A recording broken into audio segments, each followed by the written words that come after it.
Right, everyone, welcome back for another episode of Carnivore Trades. Today is Monday, May 17th, 2021. It is options expiration week, and we're seeing typical sideways action that is typical of Opex. Lots of times you'll see this during Opex week. The institutions kind of just keep the market sideways for the majority of the week with no real moves in either direction to burn out the most amount of calls and puts for Friday's expiration.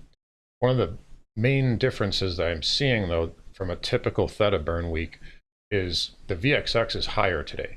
Typically, what you'll see is the institutions will short the S&P if they want it lower, and then they'll short the VXX also. So you're kind of pushing volatility down so that the market doesn't crash. You're not trying to have a big sell-off and induce fear. You're just trying to control the market and push it lower. But the VXX is actually positive today, so that tells me that there's some actual volatility being priced in the near term. So that's something we're gonna have to watch. Something else that caught my eye today, Discovery. There was some buyout talk from Comcast, and stock gapped up today. Got almost really almost broke out of this high right here. And then look at the volume here. Big sell the news.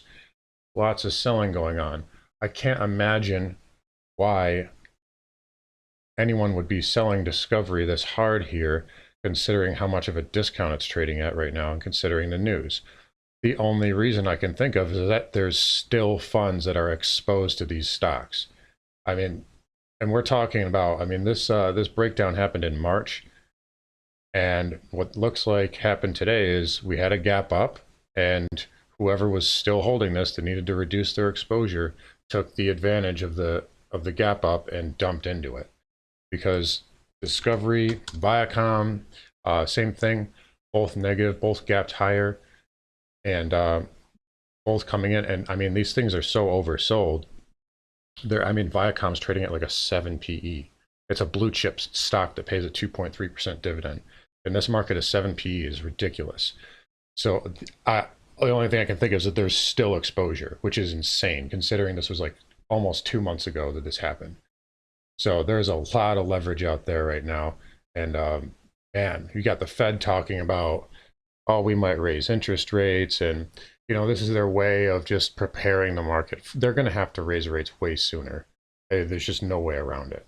They're going to have to do it, but they're going to have to prepare the market for it. So they'll float the idea out there, then they'll walk it back, and then they'll float the idea out there, then they'll walk it back, and then eventually they'll raise rates. But they have to give the market time to price that in so that there's not a panic. So lots of stuff going on here. Gold actually having a really nice day, breaking above the 200 moving average. I do think it needs to consolidate more. I think that this is probably going to get rejected, whether that's today or tomorrow. You have a major pivot here, consolidation there, big red bar sell here, more consolidation, and you're right into all that with 200. I think it needs to just move sideways a little bit longer, and then really any dip can be bought for a swing long or just to accumulate in general. And speaking about the other gold, the new gold, Bitcoin's getting absolutely smoked today. The head and shoulders pattern that I talked about over the weekend starting to play out. It is in a major support though at 42,000, and it has a much bigger level around 40K as well. And then after that, I think it's going lower. You're going probably to 30 and then back to 20,000.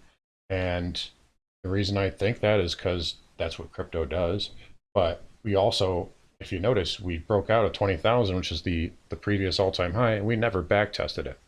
We never once even retraced. So I think Bitcoin's eventually going to end up here, and that's going to be the area where you're going to want to accumulate. All right, so anyways, I'm just checking a little, another look at the market intraday. Nothing really going on. NASDAQ down a little bit more though. Yeah, tech just in a weak spot lately, and I think it's going to remain that way pretty much all year.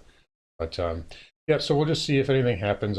So far, I'm kind of neutral this week. I think we're building a bear base to move lower. I don't expect any serious moves this week unless we get in some type of major news or major announcement. All right, anyway, take care, guys. Have a great rest of your day.